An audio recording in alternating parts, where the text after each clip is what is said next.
I'm Chris Carter of the Locked On Steelers podcast. We have a breaking news update here to talk about, and it is that Minkah Fitzpatrick, Steelers two-time All-Pro safety, has signed a 4-year contract extension, making it a 5-year deal on top of his current year that was left on his current contract to stay with the Pittsburgh Steelers. The deal reportedly from Adam Schefter will make him the highest paid safety in the NFL.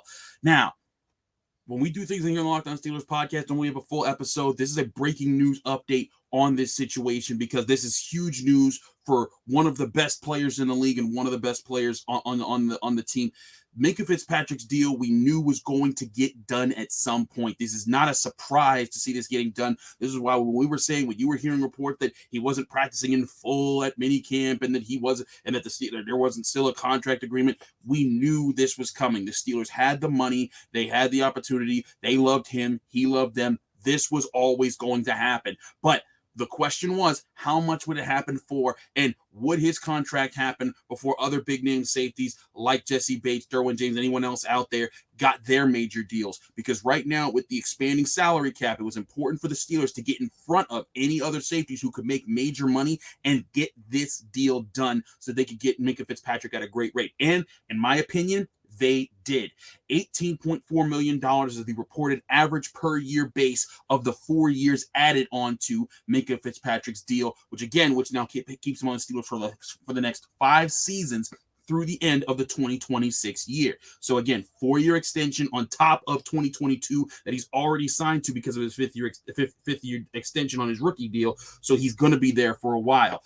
This is a rate that if you're looking at $18.4 million over those 4 years, that's a higher average than that of Jamal Adams, whose current contract averages to about $17.5 million per year. And that, if you look at the numbers, 4 years, $18.4 million over those extended seasons, that's $73.6-ish million to Minkah Fitzpatrick. That makes him the highest paid safety in the history of the NFL. $36 million of those dollars are fully guaranteed. Minkah Fitzpatrick talked to Steelers.com saying he's excited. He's kind of in shock just, seeing that this finally come to fruition, making him the highest paid player. He's excited to be doing it. He's also excited to do it with the Steelers. He talked about the standard that Mike Tomlin has worked with him over the past several seasons. He's enjoyed playing under that. He wants to take it to now to the playoffs and to winning the playoff games and winning championships with the organization.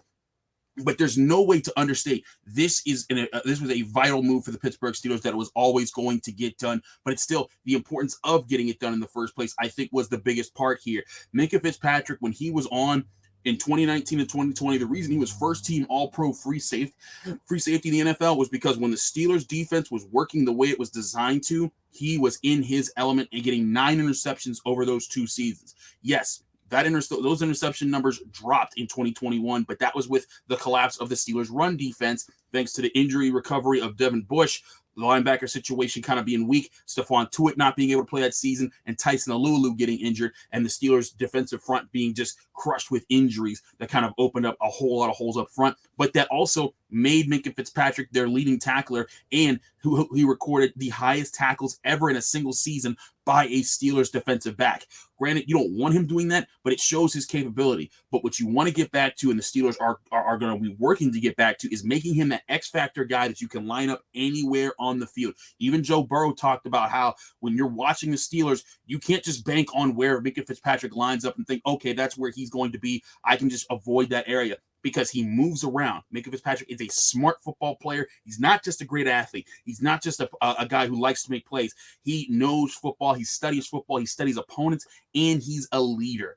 There's been a lot of talk this year about how the Pittsburgh Steelers need to kind of get those new young leaders and move them forward. Cam Hayward is a great leader right now, but he's in his early 30s. He's going to start pushing a little bit more later. But now you have TJ Watt signed to a big deal. You have Minkah Fitzpatrick signed to a big deal. And you got a lot of guys on the rookie deals like Najee Harris, Deontay Johnson, Chase Claypool, Pat Freiermuth, all of these guys that have been known to be playmakers for the Steelers who are going to be starting to make their way forward as leaders in the organization. Minkah Fitzpatrick was always going to be one of those guys. All the reports out of him coming out of Alabama when he was initially drafted by the Dolphins was that this is a guy who understood deference and understood how to work behind people and then eventually emerge as a leader. And you even saw that in his first few years with the Steelers, he didn't try to overtalk Joe Hayden, even though he was an all-pro safety at that point and Joe Hayden was on the back half of his career. He never tried to overtake him as a leader, but he tried to step up and be a leader on the field and speak with his actions.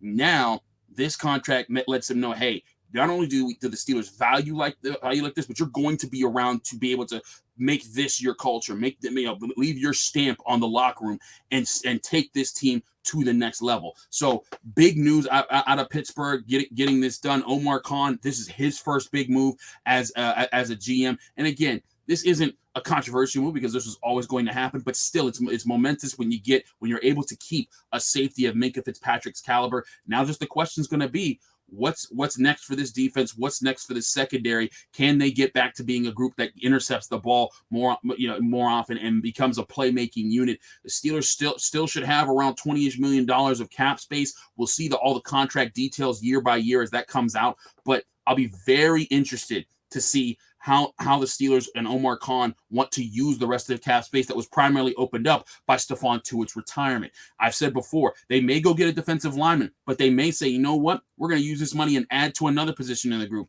I would look at the cornerback room as a group that could get an investment like that if during training camp, if they see a trade that would work for them or a signing that would work for them, you can see, hey, you know what, Ahkello Witherspoon looking solid, Levi Wallace looking solid, Cam Sutton looking solid, but if you want a star cornerback, that could be something they add. They could also add to the offensive line or wherever they feel is strong. But one thing's for certain, they are now locked up at safety. Terrell Edmonds, they feel strong about as a solid, strong safety on a really team-friendly deal. They brought in DeMonte Kazee if anything goes bad, but Minkah Fitzpatrick leading that group changes everything for the Steelers at the safety position and the defense and make sure that, hey, they're going to have a high standard on the back end of their defense, just like they have a high standard at the front of their defense with Cam Hayward and TJ Watt leading the way. Now, full disclosure about the Locked On Steelers podcast, we will be talking about this on the Friday edition. Now, I'll let y'all know the Thursday edition of the Locked On Steelers podcast that we pre-recorded with Brian Batko.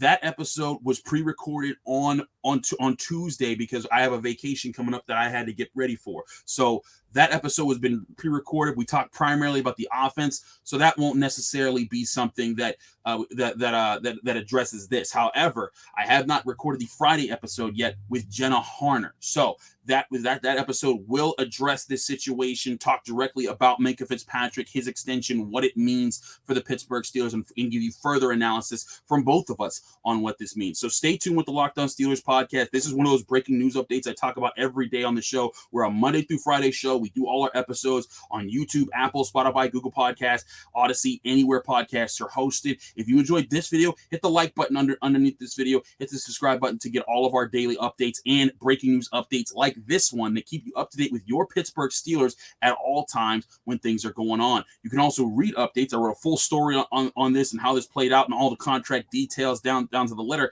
that we know of right now at SteelersNow.com. So go to SteelersNow.com, check out my article, check out everything else we got here on the Locked On Steelers podcast. We keep you up to date with everything else going on with Minkah Fitzpatrick and as the Steelers kind of transition out of minicamp, getting ready for training camp as the offseason continues. Again, I'm Chris Carter. Follow me on Twitter and Instagram at Carter Critiques. I'll be back on your screens and in your ears very soon right here on the Locked On Steelers podcast.